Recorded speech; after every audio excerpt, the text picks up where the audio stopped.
But James Woods. James Woods, babe. Look at this. This is the most episodes we've had to watch to. Yeah. I mean, other than our deep knowledge of the entire show. Of the show, yeah. Other than our lives, this is the most we've had to put in work-wise. It ended up. So we watched every James Woods cameo appearance in episodes of Basically. Family Guy. Yeah, there was he was in some themed episodes and then he was in some concept ones, but this was the lore. You know how the X-Files had the Monster of the Week episodes, but then they had the larger story episodes? This is the James Woods continuity. This his arc on the series. Was these core five. And I think it's such instead of us doing a podcast where we're sitting here going it'd be a nightmare to go episode by episode, that'd be ridiculous, or even season by season, finding these things where you can touch in at different points throughout the run of the show is such a good way to see how the show has changed over time. Because I would say his first appearance, which was season 4 episode 11, yeah. Peter's Got Woods, it aired on September 11th, 2005. So they were over it by then, I guess. Yeah, they didn't really care. And I think that first... I don't like this episode. I don't like his first appearance. The show is much meaner in 2005 than it feels today. It's meaner to its characters. It's meaner to... You know what I mean? I kind of agree. I think it's meaner now. I think it's gone through loops, right? Because it's gone through stuff where they've been horrendously mean to specific characters, and now it feels like they're just mad at the world in Modern Family Guy. But season 4, they just they're so attuned. This is their first season back after their second cancellation, and when they've never been taken off the air since. And I think that's part of it, is they're we can do no wrong, you know? Yeah.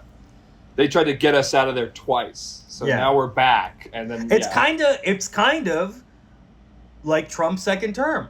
Yeah. They got rid of him once, but he came back, and he's okay, now that I'm back, I'm gonna do whatever I want. Exactly. It is exactly like that in a way. But are you... I have a question.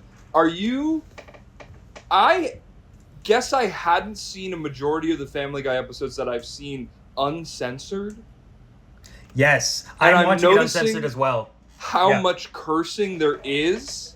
How much cursing there is, and specifically in these episodes, James Woods loves to swear. Or at least the character they wrote for him does. Yeah.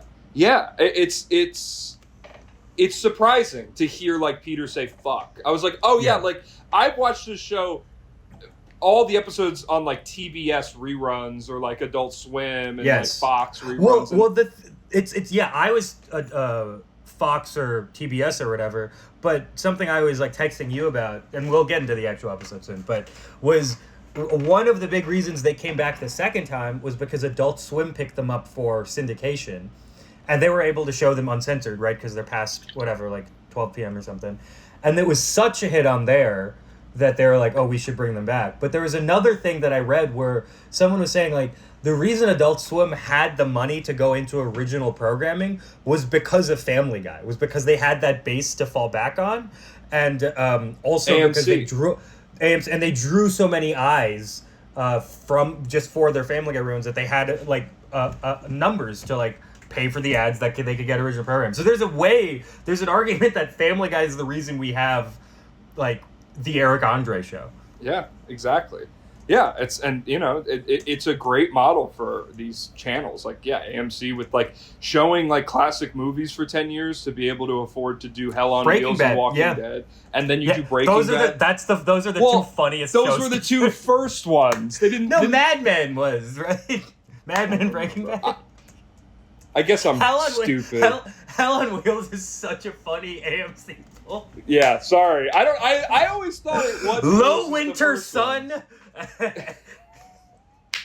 Yes, Breaking Bad and Mad Men. Yes, Yeah. I those are. I mean, first of all, I am obsessed with Mad Men, so the fact that that didn't pull for me, because you know what, I always think about Mad Men, and in my head, I know it was AMC, but I'm always like, it had to be HBO. HBO, yeah, because it was so long ago. You think that it was still part of that, right? Yeah. It only made sense to me because it makes sense as like an HBO show, and it's not. And then Breaking Bad just so much is AMC. It feels like that that's the defining, ethos like Breaking Bad could have been on USA, and we would not be talking about it. Yeah. Well, it became the AMC. In the ways AMC wasn't HBO, but also wasn't like basic cable in a way, like the other basic cables. It fulfilled the genre of it, so it made it what it was. The way we have like an HBO genre in our head, that's what Breaking Bad is. It's the best version of that. Yeah, not Hell on Wheels. I don't even know if I watched Hell on Wheels. I tried it because I remember I sat down and watched the first episode premiere of Walking Dead, and I was so locked in on Walking Dead. And then I think Hell on Wheels was the follow-up show they released after Walking Dead. Yes, that makes perfect sense. And I was like, they killed it with the zombie Atlanta show, so let me watch their cowboy. And I was like, I don't know, this is boring. This is really boring and like sad, and it was just like nothing for me. But anyway, we've talked about AMC and not about James Woods. No, what is your feeling about James Woods? Well, I wrote this in my notes, was that I didn't know who James Woods was until I watched Family Guy, because I watched it as a child and I wasn't watching Casino or Videodrome when I was like 9. I probably also shouldn't have been watching Family Guy, but I was. And I went back to see. So the first evidence I was like, did they introduce the name of the high school before this first episode? And they did, of course. In the very second episode of the show, there's an establishing shot of their high school before they cut into Meg, and it says James Woods High. And part of it is I think he's a famous Rhode Island celebrity from Rhode Island. I don't know how much he claims it. But I also think there's something that is not often mentioned. James Woods had already played himself 5 years earlier on The Simpsons. Oh, okay. And so I wonder whether, one, it was like a reference.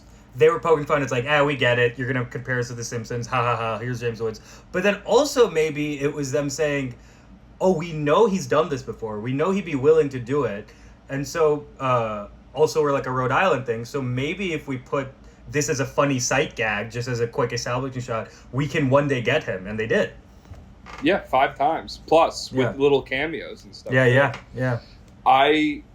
I the same way. I mean, this is the impact of Family Guy for people that are our age, which is that Family Guy is a show that you learn about pop culture from, and you're like, James Woods, like, who is this? Because the reference I made to myself was James Woods like Nicolas Cage or Betty White, where I was in middle school and Tumblr, Twitter, internet memes of like this like obscure celebrity we're all gonna obsess over, like this is our guy, Yeah. And I was like, James Woods feels like so specific, and obviously like he also appeared on American Dad, so it's like he clearly had like this like, and he did the Recess School's Out movie, and Hercules, he was the bad guy, so he has like some weight in a voice acting capacity. He also has a very unique voice that I really think he's good. Like, he is a good voice actor, and it's funny to make him play himself.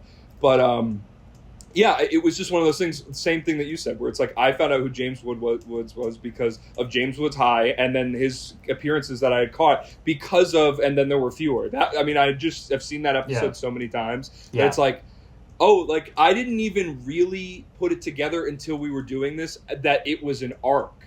Like, I can remember, like, James Woods is, like, this menacing, like, the big chicken with the fights, where it's like, oh, he's, like, comes in every once in a while, and then, like, they have a conflict with him. But I'd never sat, I mean, obviously, why would I have ever done this? Yeah. Why would I have ever watched every James Woods episode? This is the only reason for this to exist. But, I put down here, he's the perfect Family Guy pull. Mm-hmm. Like, I know, obviously, The Simpsons did it first, but in terms of a celebrity, he's one that you kind of know, or if you're a kid, you have no idea, but he's just famous enough, but you can still pat yourself on the back for, like, pulling it out in, like, a random conversation. That's a Family Guy celebrity, Yeah. It's that not type mean, of too. reference. It's not like mean mean-spirited to like be like, hey, we got this washed-up loser. Like, I mean, maybe now, but he has like a career as an actor. He is like an actor that he's that guy. Oh, that's that guy, James Woods. You know. And that's what Family Guy is. Family Guy is when everyone else would be like, oh, he's that guy. Family Guy is saying, you mean James Woods? Family Guy is knowing the name. It's being the trivia guy, you know? It's being proud that you knew the name and then building an entire 6-year arc around it. Yeah, yeah.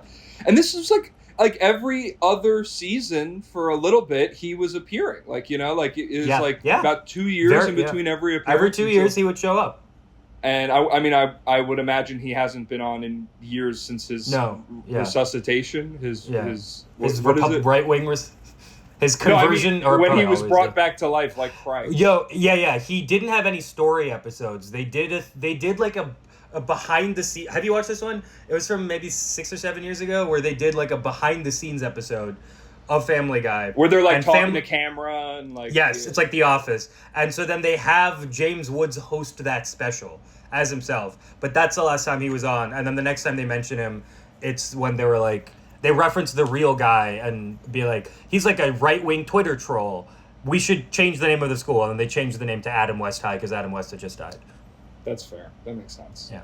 Adam West also like a similar James Woods pull. Yes. It's like, Batman. 100%. But he is like, I have his phone number, by the way. Adam West? Yeah. Well, he's not alive. Well, I got it after he was dead. I was. You got it after he died? Is he crazier? I was sitting at my old radio job, the job I was just at, and the manager of the station was like, I have a lot of dead celebrity phone numbers. And I was like, well, who do you have? Like, send me the contacts. I want them. So in my phone, I have Adam West and LeBron. Well, he's a... Oh, like a phone that LeBron doesn't use anymore. Kobe, I'm sorry. Oh, Kobe. Okay. But that's still really funny. No, Kobe and Adam West them. How? So just interviews that they did in... Yeah, like they got... Like, it's obviously like his business number, but... Yeah. LeBron. Famous dead celebrity LeBron. I'm so stupid, dude. I think about LeBron too much. Yeah. Hey, man, he might come back to Miami. Lakers, goats on the Lakers. Yeah. I'm just ignorant. No, it was Kobe and Adam West, and then there's another one, but I can't remember who it is, and it's not as funny as having Kobe and Adam West saved as contacts on my phone. Do you have their full names? Yeah, it says Adam West, and it has a phone number. I've never called it, and it says Kobe. It just says Kobe phone. I wonder whether that it was like his managers or someone. If you called him, it would still be a functional phone line.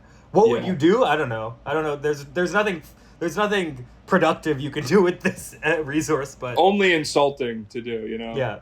But no, Adam West similar to James Woods, where it's like, it's not picking someone and bringing them in to mock them. It's embracing and celebrating that they are worthy of reference, worthy of being a touch point. So much of the show is about canonizing. Family Guy in a weird way is it's preservation and celebration. You're right, of culture.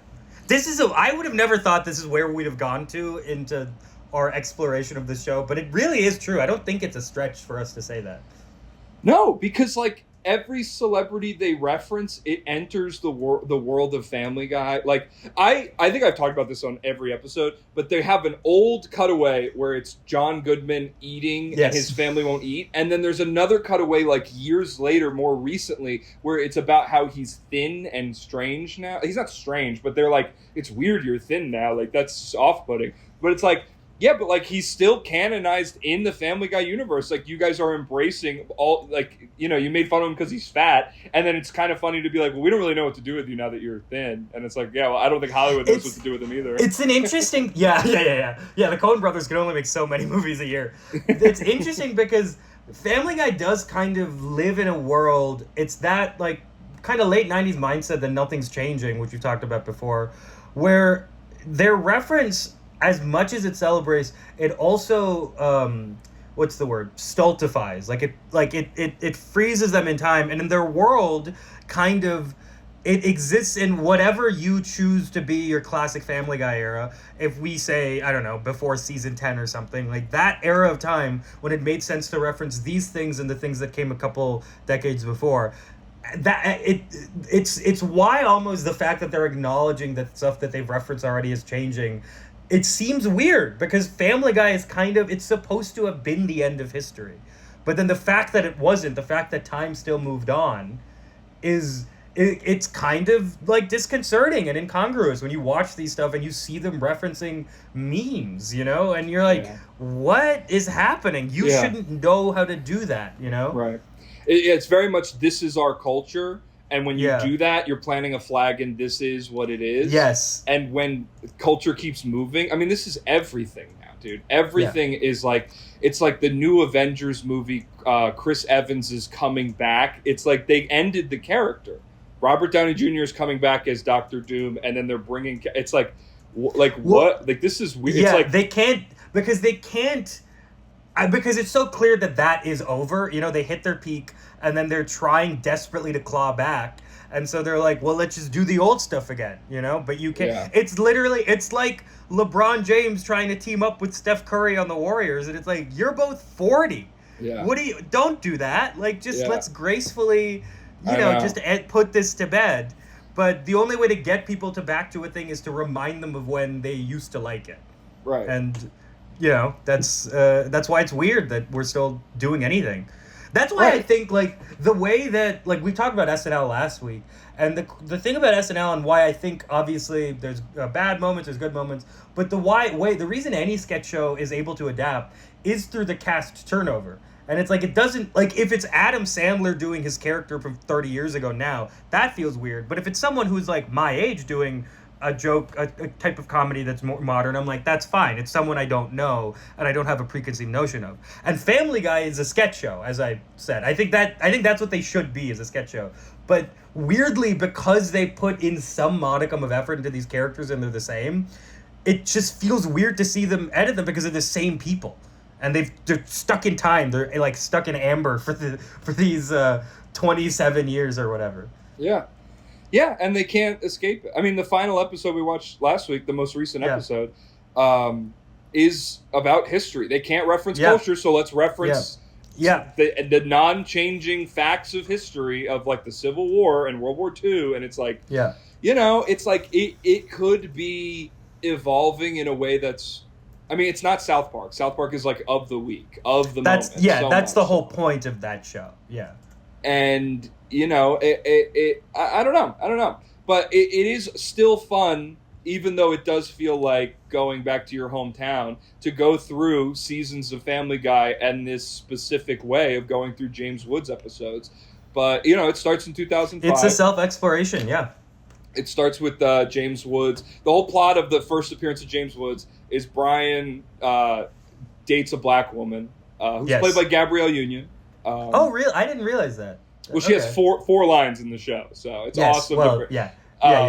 Well, it's so funny. I mean, and the argument against this is like, well, all of the jokes they make, it's actually about a white person being uncomfortable. But I think you can only really make that argument about race jokes when every single character on Family Guy, big or small, that is of color, they're going to reference the fact that they are not white, Yeah. It's just so clearly an aberration in the world. They're like, how can we not talk about this, So it then becomes less about, like, white discomfort and more about, like, them implying that anyone that isn't white is, like, other and not normal, Yeah, like Brian meets the teacher at a PTA meeting, and it starts playing this weird, like, choir music, and it's like, what's her name? Shauna, I think. Shauna.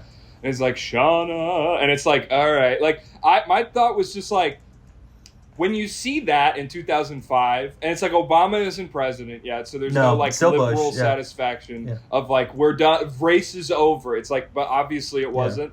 It so much was like, we needed like the 2020 Black Lives Matter protest. Like, we needed so many like bigger conversations because like it was just that Fox News would run stories about Obama wearing a tan suit. Like it's much. I mean, the same color that you're wearing now. Honestly, is this an homage to Obama? It's an Obama homage. Obamage. Yeah. But they just can't.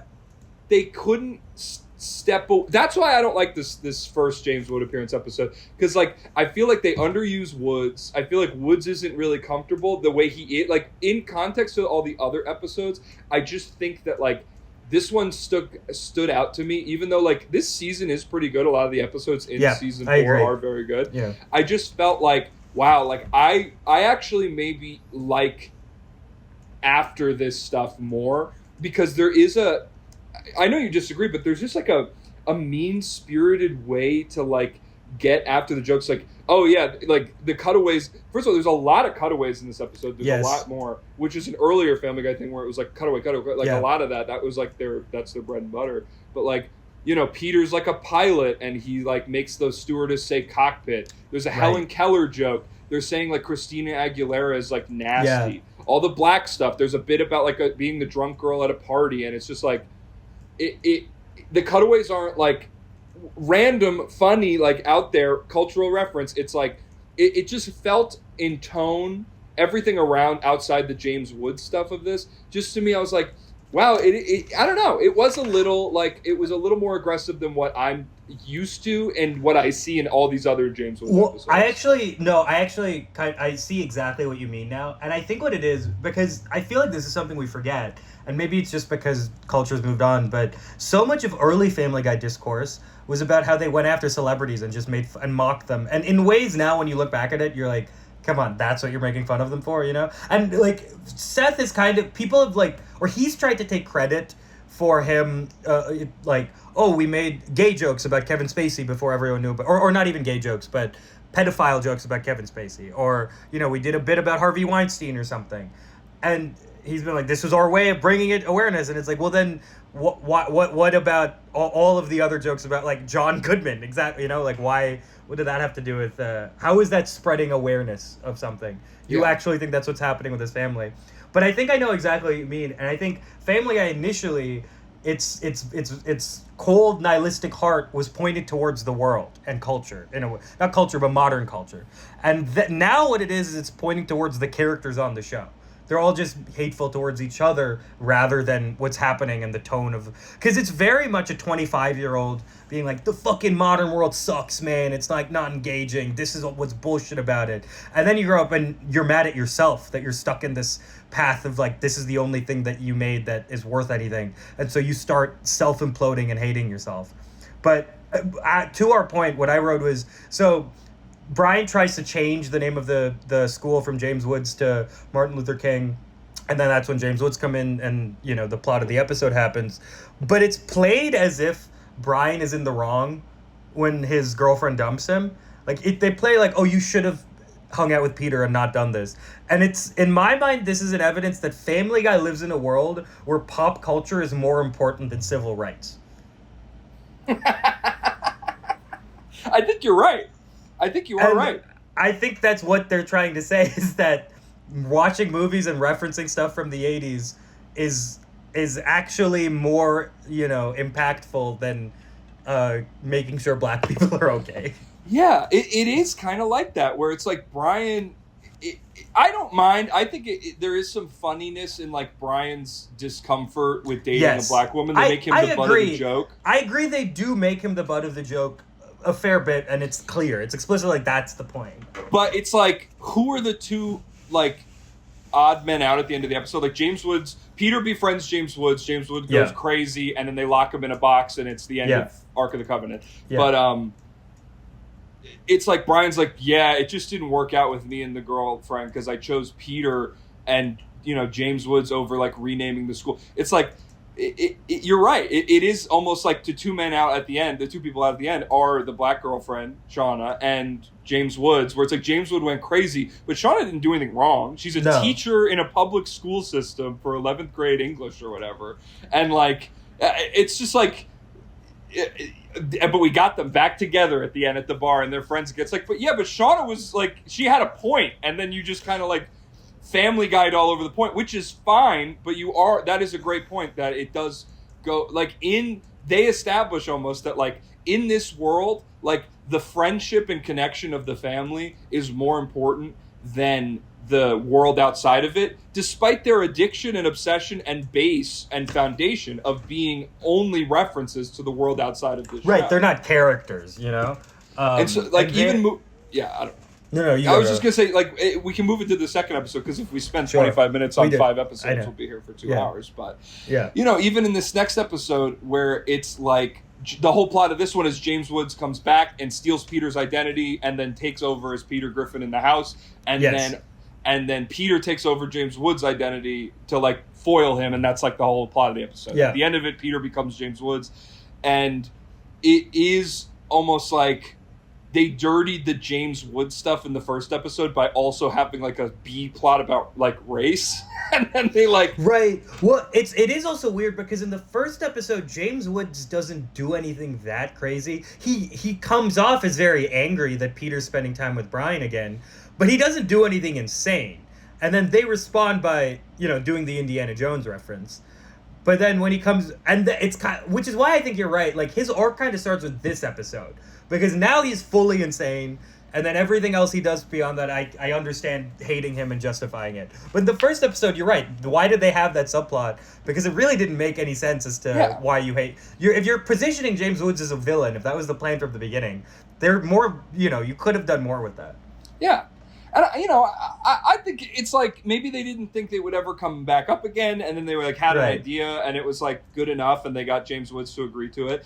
The start of this, so this second appearance is season 6, so 2 seasons later, episode 2 years 9, later, 2008. No Wikipedia page. All the other episodes have a Wikipedia page. This episode has no Wikipedia page. I personally, the episode starts with a Barry Manilow bit. One of my favorite things in Family Guy. The Barry Manilow thing I just love. I don't know why. I just really love it. You mean the concert or earlier the when whole they're like... thing. The whole thing. Yeah. I like them it at the bar. They redo that joke. They redo that joke too with Train like 10 years later. Oh really? I don't remember. Peter and Brian are sitting in the car on like Thanksgiving, and it's the same exact joke where they're like, "Oh, we can put this song on." And they're like, "Yeah, it's okay." It's like, "I like one song." Yeah, I mean, fine. And they go, "I fucking love Train." Like they do that exact same joke 10 years later.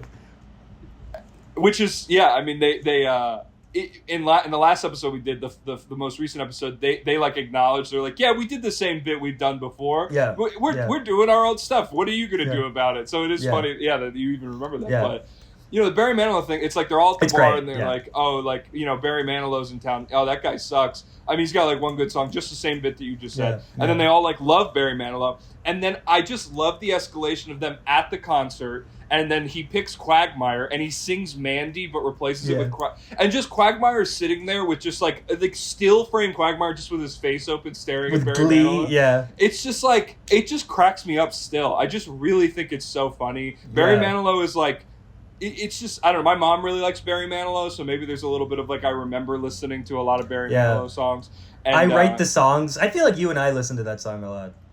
Maybe we did. I believe it. He's not bad, I know. I have nothing against the guy. She was supposed to go see him. My mom was supposed to go see him this year, but he gets sick every time it rains, so he just cancels concerts left and right. He had some kind of like throat, whatever. Yeah. He's 108 years old, so he's just like. Yeah. But I showed her this bit like years ago because I was like, and she really liked it. She was like, "That's funny." She was like, "Okay." Like if you like, she hates Family Guy for no reason. Yes. Because she's a mom. Because she's a mom. My parents, like, when they found out about it, they hated that I was watching it. I got in huge trouble for it. Another joke, just to highlight jokes that I really like in this episode. It's early on when he talks about Peter has a second family, and so he changes. Love that joke. That's what I've thought about that joke since I watched it 20 years ago, or whenever this came out. I don't know why. I don't know what about it stuck with me, but that's like one of my favorite Family Guy bits. I love this episode. This is a great. This is a good one. Yeah. Like they're watching TV. A lot of the episodes I've noticed now that I never picked up on because I wasn't analyzing them like this. But a lot of the episodes will start with them watching TV, so it's just an easy way to make a reference. And the LASIK eye surgery, but it's a monster truck ad. Yeah. Like, come on down to the LASIK arena and get a $13. Like it's just funny. Yeah. It's just like, and then Peter, like James Woods steals Peter's identity, and then Joe has to arrest Peter, and then he's like, "Yep, strip down just all the way down to your poop sack." And they're like, "What are you talking about?" And he's like, "Bonnie, you said everyone has a poop sack because Joe's disabled." And it's just like, then they do the thing where it's like Brian shows Stewie 2 Girls 1 Cup. It's like it's very 2008, but it's very funny. It's very 2008 it's like, because they had that. They also had the Michael Richards joke when he goes on Letterman referencing oh his. My god, yes, Yeah. Dude, this episode is awesome, dude. Like the Yeah. Michael Richards thing is so funny because it's not only is Peter on late night talk show, but then they're just like they do the thing where they cut in and then he says Afro-Americans and then Peter does the Seinfeld line of like, stop laughing. It's not fun. I was like, dude, this was like designed for me and you. This episode is just everything we talk about all the time. Like, I just love this. It's really funny. There is a one part that I do want to acknowledge because I am watching it uncensored. James Woods calls Brian the F slur in That's this right. episode. Yeah. And I was like, what? Like, I was just like, I didn't realize. I've just never really watched the show uncensored, or the episodes I love that would be replayed a lot were always censored. And I was like, oh, okay. Like, I was just like a little surprised by the doing that. It is funny about watching because the way that it's censored too, because it's animated, so they're not you can't lip read, you know, and so I would never know what they actually were saying. I'd have guesses if it was to make sense, but then you watch it and you're like, oh, that's what he said. Yeah. Oh shit. There's just so many good bits in this episode. Otherwise than that was just like, that was when I was like, oh yeah, like that just like shocked me. That was like, oh yeah, I don't really watch this uncensored, but you know, like I like stuff in this episode that's like James Woods references Heather Graham, and they actually did date in 1992. Yeah, and I was like, when that she is was funny. like, when she was like 20 and he was 47 or something. And it's like it is a little bit of balls of both James Woods to agree to do it and them to write it to be like, they could have made up a fake celebrity that he dated that like nobody would have known about. But it is funny to me that they do the real thing of like, remember when, I remember I was dating Heather Graham and I just like that. I like, there's just this is dumb to say, but there's a moment where like Peter's kicked out of the house and like Lois is like looking out the window and she looks sad and it's just like, like they are a family. Like they don't really do that much, so it's just kind of like, oh, like they all love each other. That's like nice, you know. And one thing I just want to point out is I remember when I was just reading a contemporary review for this episode, and the writer did not like it, and it struck me as I remember reading. I think it was a Cracked article. Do we remember Cracked.com? Oh, I love Cracked.com. Yeah. Dude. And it was an article about the downfall of Family Guy, and in both the review I just read and that article, they pointed out one of the things they hated the most was that in this episode, they reuse the exact ending as they do in the first James Woods episode, where they leave out a piece of candy, and then he takes it, and then they do the exact same Indiana Jones thing. And they were like, this is lazy, it's whatever. But now having watched it, especially having watched so many more James Woods episodes, but also just being, 20 years later, to me, it's like, that is Family Guy. Yeah. You know? If you don't like that, you are against the show. You want the show to be something else, and you just don't like what the show is at all. But from the beginning, that's what Family Guy is, you know? Yeah. Like, and they say it. They're like, "What? This worked last time, and it worked immediately. Why don't we just do this every time?" It's funny, and they don't do it again in the other episodes. No. They don't.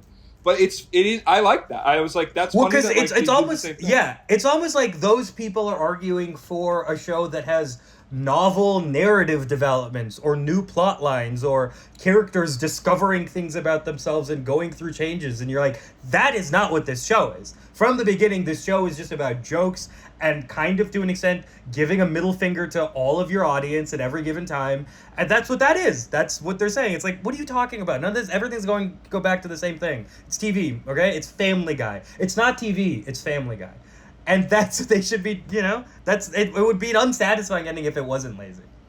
Yeah, because it's like, if NCIS did that or some other serious show, you'd be like, that's lazy. But like, it's a comedy show. It's referencing itself. It's like, they are in their era of like peak Family Guy, and they're still being like, yeah, we just did the exact same like, it's working still. It's all flowing. I like that in the first episodes, Woods feels like standing out, but like he really comes into like an actual character of himself in this episode that like makes him like someone that like, it's like, these are funny. Like, he is a funny foil. It's weird.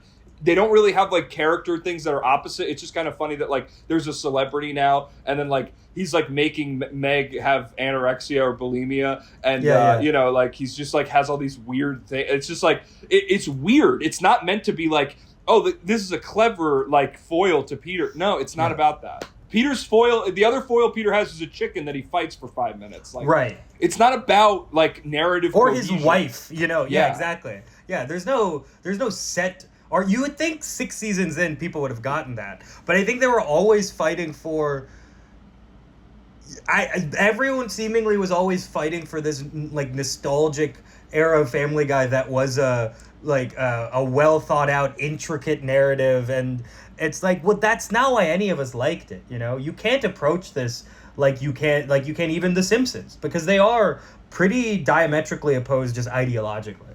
Yeah, and Family Guy fits into what it became, which is you catch it in syndication, a random episode, or you watch, you know, like watching them in order, like, or watching them in any order, like the James Woods ones. It's like, I don't think this show was designed for people to do anything other than have a reference or a memory of what the other episode was, or maybe some sort of like in the ether of Family Guy. James Woods is out there, and you'll remember that he's appeared before. But like, it's fun when they do that because it's not their thing. So when they do it, it's nice. It's refreshing. And you bring up something I wanted to talk about. Was part of this is like, this was the most we spent. I watched it all in one chunk. You know, it was like 2 hours in my time. But I also noticed, like, Family Guy, I will just throw on the half-hour compilations on YouTube people make. I don't go on like TikTok or Instagram, but if I did, like, I'm sure I would get those clips a lot, and I'd zone out to them. And I will watch Simpsons compilations and I'll be like, this is some of the best comedy writing of all time. I'll give that, you know, like, those jokes are beautiful. They're perfect. The emotional moments really hit. You watch them and you think, like, this is the pinnacle of what a sitcom could be. But I'll put on Family Guy comps way more often than I will Simpsons comps, you know? There's something about the show that is... Okay, Jon Stewart was interviewed recently, and he talked about how the difference between social media and television and the way those people get you addicted is television is like TV news or whatever, is they use maybe a sprinkle of sugar or salt or MSG, whereas social media is like a government-designed lab to get you addicted to the food. And Family Guy has somehow come up with a way to do that from the beginning in their TV show. It's not quality, but you can't not be thinking about it. It's not a gourmet meal. It's kind of like gummy worms or crack, you know? It's just keeps getting you back there. Yeah. Yeah. It's so foundational to the way internet humor evolved and has That's been part kind of it changed too. Yeah. now. And then the way that it's not like Family Guy was made and then found and then brought to the internet and it's like, wow, look at this. No, this is like part of the development of how we got to the way. Like, I would argue that we don't get Vine without Family Guy. Vine is like an app of cutaways. The whole app is almost like the design of like a 6-second one-note gag that you cut to and you just go. And it's like so much...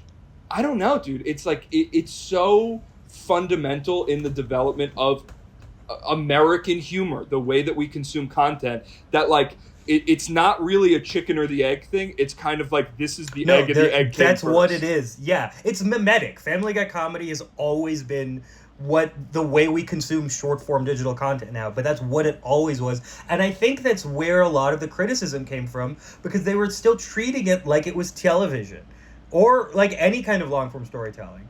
And I think that you can criticize a TV show for that, even Family Guy, because at the end of the day, it's on TV and you are experiencing it as a television show if you're sitting down and turning it on. But you can't like expect it to be something different, because the best version of what it is not a television show, you know? It's not going to be like any other, like Bob's Burgers even, you know? It's going to be what it is, which is you zoning out, staring at your phone. It's the same experience. Zoning and scrolling TikToks is the same experience as binge watching Family Guy. Yeah. And so the episode where James Woods takes over the family is so of Family Guy that in comparison, when he comes back in season 8, episode 15, Brian Griffin's House of Pain. House of Pain, yeah. It almost is a departure from what was so good about the last one. Not that it's a bad episode. It's a fine episode. But Brian finds an old script. Lois encourages him to develop it. He goes to Hollywood to develop his show, and James Wood takes over and ruins the show. Fucks with Brian and ruins the show. That is so of being TV and not being Family Guy. Like that, like this is like the A plot of this show is like, oh, you know when you pitch a show to Hollywood and they change it and they ruin it? Yeah. No, I actually don't, actually. Yeah. Like, I don't actually care or buy into it because also, up to this point and following it, you've only told me that Brian Griffin is the worst writer of all time. Yeah. So what do you mean he acts, at one point, he wrote a great pilot? That doesn't make any sense at all. Yeah. Which, you know, is fine. Yeah. You can do that, but, like, if the show is a sketch show and you play on these character tropes of, like, these different people, it does...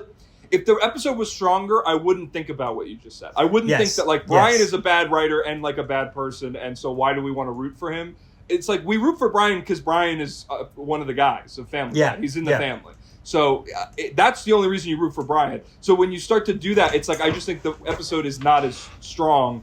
Yeah. And, you know, there's like a weird cold open where it's like, for the cold open looks exactly like the Orville. It's a weird, like, it's like a Star Wars thing. And it's like 3 minutes long, no jokes the whole time. No, it's weird. Yeah. And it's just like a fantasy sequence of Stewie playing. But I will say this, and you may disagree with me, but for whatever reason, one of my all-time favorite Family Guy B-plots is Stewie with the head injury and the entire family covering it up. Yes, that is better than the James Woods thing. It's just like James Woods' first appearance, where the other plot was more interesting than the A plot. And I'm like, it's funny you guys got James Woods, but I don't care about the TV stuff. It's so funny that they keep passing the baton of Stewie's traumatic brain injury. Yes. It's Stewie, so the Meg and Chris are running down the hallway and they knock Stewie down the stairs. The Stewie at the bottom of the stairs in that pose, Peter also takes that pose because he's Peter's son, you know, it's like genetic. But like the meme, it's a meme now of like the Family Guy like at the bottom of the stairs of that pose. Like that is something that has been used and referenced and like it's like a meme now and you see it in places of like the two arms behind the back in the certain way. I'll put a picture of it. But I'd rather you do it. Look at that. But I mean, you need to see me like that. Yeah, kind of. Like they like Chris and Meg try to cover it up with all these other ways. Then Peter finds out and doesn't do anything. He just helps them keep covering it up. Yeah. Then they throw it on Lois, and Lois is like, Peter, we have to cover this up. And it's just like so funny. And then the end is Stewie coming in and being, I just found out it's November. What the fuck happened? Great tag.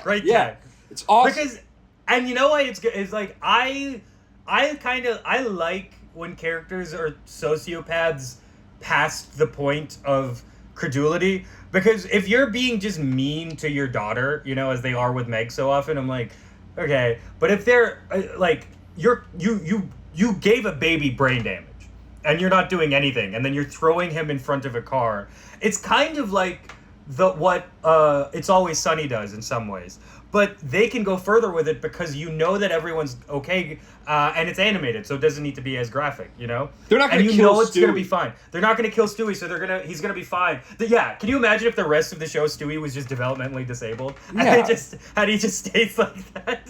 It's like, but no, they're not going to kill him. I enjoy it. And they're working together. In a weird way, it is wholesome because the family all comes together to, like, scheme. Yeah. For this really fucked up thing. Yeah, it is very It's Always Sunny plot. Because the gang comes together to do something horrible, but it is fun to watch them come together. A couple notes this episode. Yeah. When Brian's script gets changed into a comedy sitcom, they bring in the two writers. Are they supposed to be the Duplass brothers? Because they don't say that, but they look exactly like... I don't remember... Wait, who... Two writers... What, like on the set, you mean? Yeah. Or the writers or the... Yeah. The guys who they're like, and these are our writers for the show. And they're like, we really punched up the script. And they don't say it, but the guys, they're drawn exactly like the Duplass brothers. So I didn't know if that was a dig. I feel like probably not, because this is, 2010? Did anyone know who they were back then? I guess you're right. It was odd, though. It was like, all right, this is a little odd to me, I guess.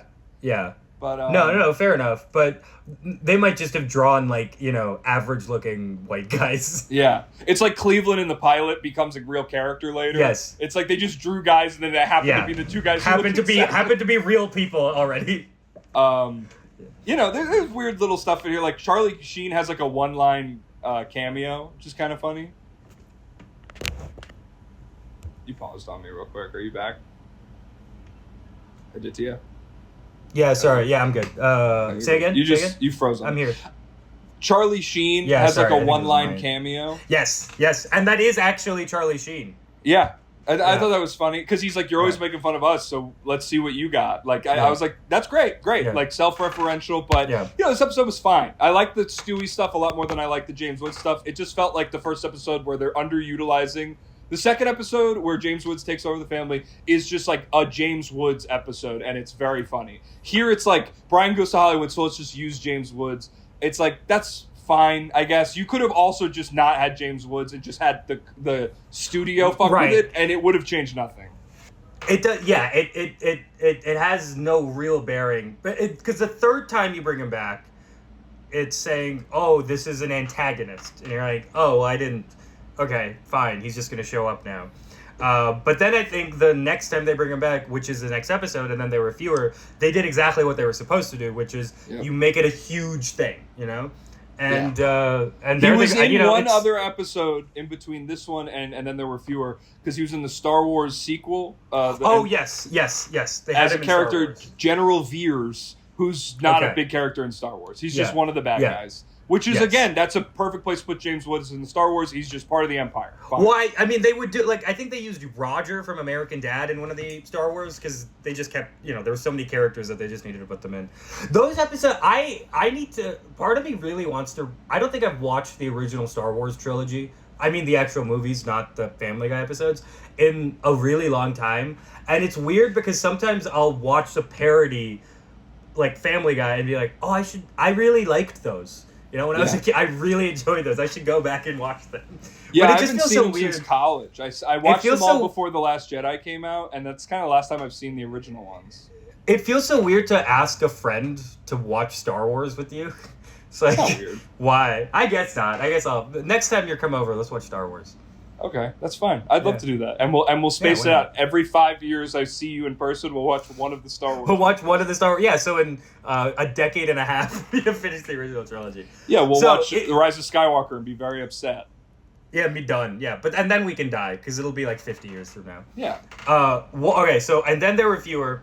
Here's my take on it. I like it a lot, but something that I thought was interesting was in a lot of platforms and interviews, Seth MacFarlane has said that people who make fun of the cutaway jokes for being lazy get it wrong. He said that about when South Park made fun of them. He said that when other critics made fun of them.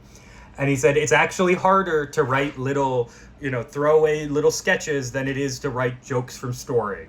And I think this episode proves that he's full of shit because And Then There Were Fewer has very, very few cutaways. And the reason that is, in my mind, is because it is a concept episode. It's kind of like a sketch, a long sketch, because they're putting all characters. It's not a farce. They're not doing like a Frasier-esque ensemble piece. They have this kind of overarching plot line, a narrative that they're uncovering. But so they get all the jokes from story, but the story is just radically different than any other Family Guy episode. So they're able to do that rather than having to resort to making little 2-3 second sketches. And I think that proves that it actually is more difficult to intrinsically come up with comedy every week organically from the characters. But also, if it's lazy, it's lazy. You know what I mean? That's the wrong place to attack a show from. If it's not, obviously Family Guy's lazy. It pioneered falling without any frames in between, But that's what people like. It's funny. Who cares? It's punk in that way, But I think it's funny whenever they do the concept episodes, how much it lays bare, the only reason you do this is because it's difficult for you to come up with actually character-based jokes. Yeah, I do. I think you're 100% right. That's a great point. I think that this episode's strength is finding ways to make comedy that isn't cutaways, but they have so many characters to play with. Doing a bunch of cutaways would disservice the fact that you have every main character of Family Guy in one house. You can just play on all the stuff of them being together and all. Like I don't know. This is regarded as the best episode of Family Guy. Pretty much, it's an hour. I think it's the closest we'll ever get to a Family Guy movie. It's really like the only thing that feels like that. And interestingly, just 2 points. First HD episode of the show, and first episode of the show that Seth MacFarlane was not creatively involved in. He left at the end of season 8. Okay. I knew the HD thing. I didn't know that he wasn't creatively involved in it. Yeah, because I read that after season 8, the two writers, like the director and the writer, started working on this. He left to go do TED, I think, and then do movies and stuff. Yeah, that makes sense. It's dedicated to Seth's mom. The original idea, this is another thing I found, the original idea of the episode was sent to the series showrunner in a text from MacFarlane that simply said, murder mystery. He just sent a text that said murder mystery, and then this became that. Like, it was just like he just texted that. I don't know, it's funny. The episode's great. I mean, it really is. I understand why people love it. It's a great episode.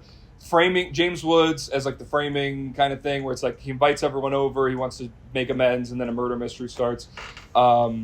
Ashley Tisdale is James Woods' girlfriend. Somehow I had no idea that that's who did the voice of Priscilla. Yeah, wow. She has not many lines, but I think Phineas and Ferb had existed at this point. Yes. So it's funny to think that she walked from Phineas and Ferb to do the Family Guy thing. Family Guy lot, yeah. There's so many funny jokes in this, like the little things, like seeing characters interact, like Seamus and Herbert connecting over. Like they're like, oh, I always switch to Leno because I don't understand that redhead late night talk show host. Like that's funny. I really laughed out loud because I forgot this joke. The power goes out and Peter says, "Is this what black people see all the time?" I'm like, this is just like, that's like the Peter thing. Yeah. I like how they kill characters that we don't know or care about. Like they introduce enough characters that are like they can kill, that like can die. I love so what you said about the cutaway. It's like when they're all going over their motivations to kill James Woods. It's like that's just like they take the strength of this episode of being a overarching narrative and then do like basically a runner with cutaways of all the ways that Woods had fucked with everyone, and I don't know. I just think that was like a great way to use cutaways when you're trying not to rely on them as much. I really feel sad for Muriel. She just made me sad. Like it's sad to me that she died. It's just sad. Like I was like, she didn't deserve that. They kept her dead. Everyone who dies stays dead in this. It stays dead, other than James Woods, as we discover. But they keep her dead. And Mort is now remarried in the show to someone named Rachel that he met on, I think, J-Date or something. Like, they do a joke about it being a Jewish dating service. But, yeah, they kept her dead. And it was kind of tragic, where it was, the motivation is that James Woods was blackmailing her into selling him OxyContin, and... Like, it's sad. Yeah. She's just stabbed in the back by the news lady. It's I don't know. I just was like, all right. Like I guess her and Mort are the same character, just a man and a woman version of a redhead Jewish couple. But the Jewish stuff is very, like, of the time, because it feels so, like, South Park of, like, remember in middle school you could insult someone by calling them a Jew? Like, that just feels weird. But that's coming back now. We're allowed to do that now again, I guess. Yes, Well, Louis has a Netflix special, so... 2008 forever, dude. And they killed Jillian, Brian's ex-girlfriend, who I guess is played kind of as his, the one that got away throughout the show. But they kill her fiance, Derek, or husband. And I didn't go back and watch the deleted scenes, but I have watched them for this episode before. And in one of the deleted scenes, they reveal that Jillian's pregnant with Derek's kid. It's not deleted. It was in the one I saw. Oh, really? Okay, wasn't it? Was yours an hour long? Mine was 49 minutes. Mine was. I watched an hour long one, so a whole hour. So maybe you saw the one with the but in my mind, that makes that even sadder that they kill her when she's pregnant. Yeah, it has a little bit of weight. Like they're not going to kill obviously Peter or Lois or probably any of these guys, but I mean I don't know. But to their credit though, they do play those moments without any kind of undercutting the sadness. When Jillian's like crying or Mort's crying over Muriel, they don't do like a boing or a noise or something. They're like, no, she's legitimately devastated that he's dead. Which is interesting that they commit. Drew Barrymore is Jillian. Drew Barrymore, yeah. But the only one they undercut is Quagmire's fat girlfriend. Yes. Stewie goes, I can't help but feel like it's less sad because she's heavy. She's heavy, yeah. Which is a very replayed joke all the time. Like that used to be in the Family Guy ad that would be like, coming up next, Family Guy, and it's Stewie going, like on TBS it would be like, I can't help but feel like it's less sad because she's heavy. I'm like, okay, I like that. But I do like the one where they're like going through her stuff and they find her underwear and they're all making fun of her and Quagmire goes, guys, can't we just be happy she's dead? Yeah, but then like the weirdness of Quagmire like taking her dead body, kidnapping her dead body to like clearly have sex. Like I'll buy that. He's a freak. He's getting he's insane. Yeah. Okay, we didn't talk about this earlier, but when in the episode where James Woods takes over the family and Peter goes to Quagmire's to get his new clothes, and Peter goes, something really weird was going on at Quagmire's house, but it turns out it's just a normal book club. Like that's what's weird for Quagmire. Is like, I don't know, it's so funny to me. Like this episode's great. I love when they split up into groups and it's kind of like you know, like Peter or Brian and Stewie like really don't want to go with Meg, and then like just kind of like the random groups that they're like, I guess you guys can, and then Seamus and the Doctor are like, our voices sound too similar. Like they say that. That was really good, yeah.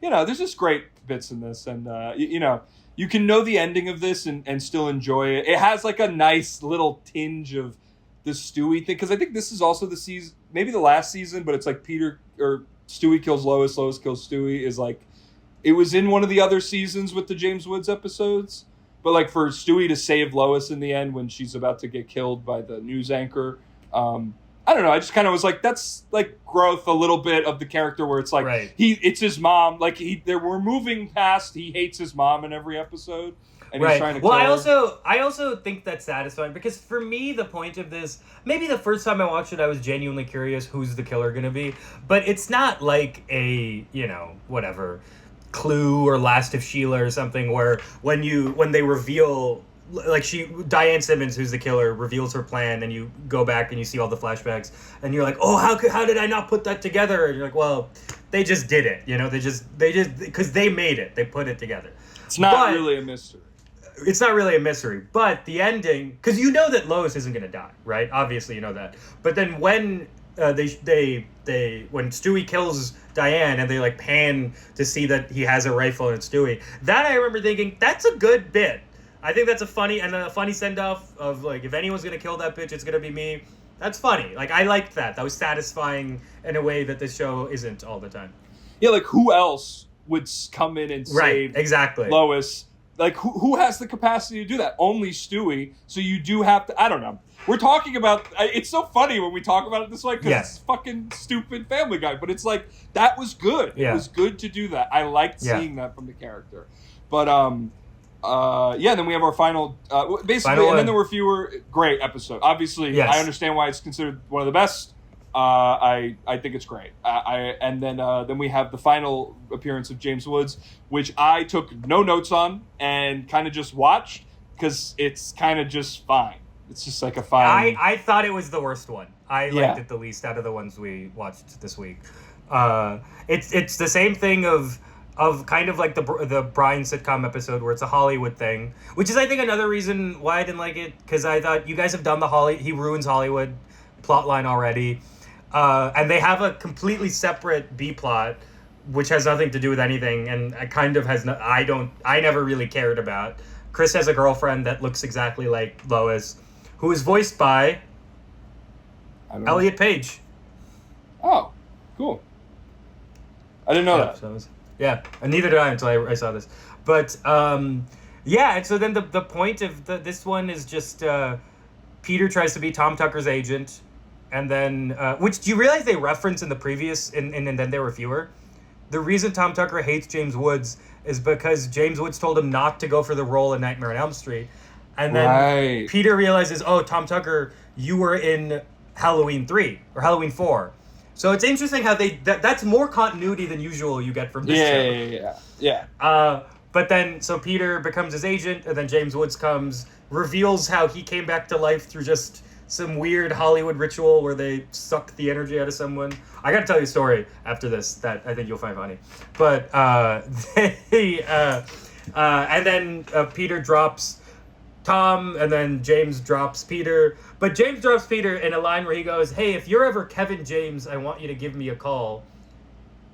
Oh, wait, no. Who says that? But anyways, I thought that was a good line because I thought, hey, we can never get out of Kevin James. Yeah. I just don't care about Tom Tucker. So I don't care about it. Yeah, none of this really played on anything I could give a shit about. Yeah, I don't know. I had like nothing to say. It wasn't worth researching. It was like they brought James Woods back to never use him again because he got strange as a person after this, and so it's just like, it's fine. Waste of having it. It should be a bigger thing. It should be like your runner. Yeah.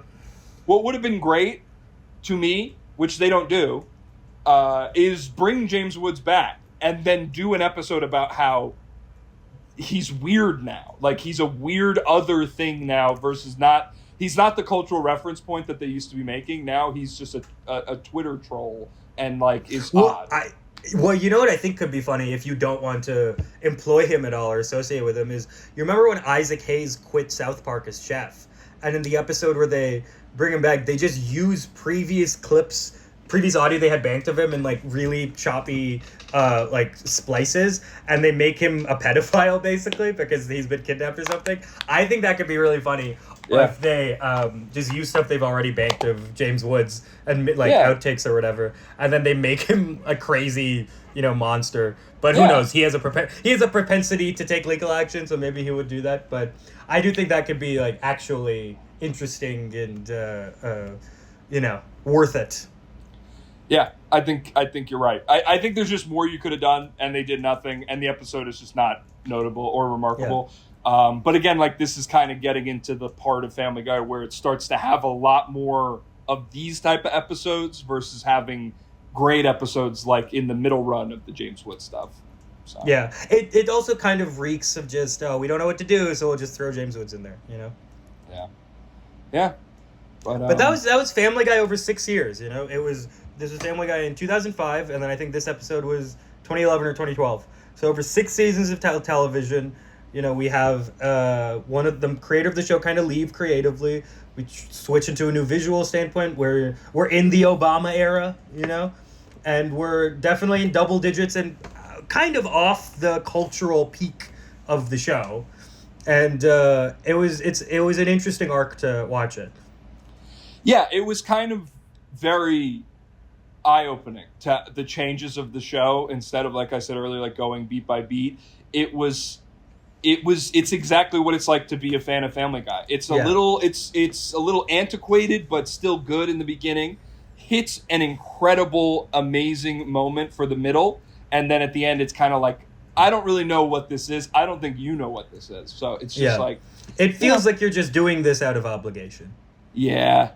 But that is James Woods.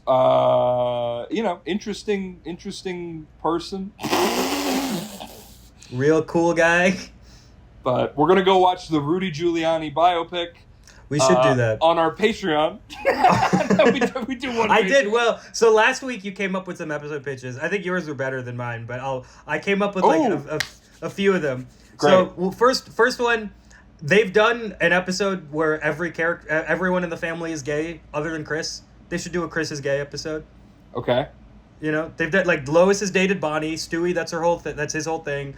Meg, I think, is repeatedly jerked off over women. Brian had sex with the robot version of himself. Chris, he should be gay. And maybe since they're always nice to Chris, they've always been nice to him, especially now, even when he's dumb.